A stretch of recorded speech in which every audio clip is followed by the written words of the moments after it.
You ask Tiger to solve. This deals with linear equations with one unknown. The final result is x equals 6. Let's solve it step by step. Group all constants on the right side of the equation. Add 1/3 to both sides. Combine the fractions. Combine the numerators. Reduce the zero numerator. Simplify the arithmetic.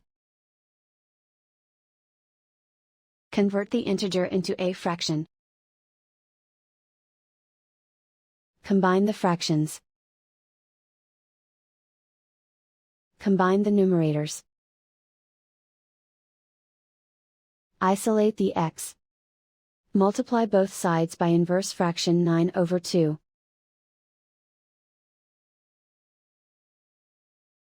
Group like terms. Multiply the coefficients.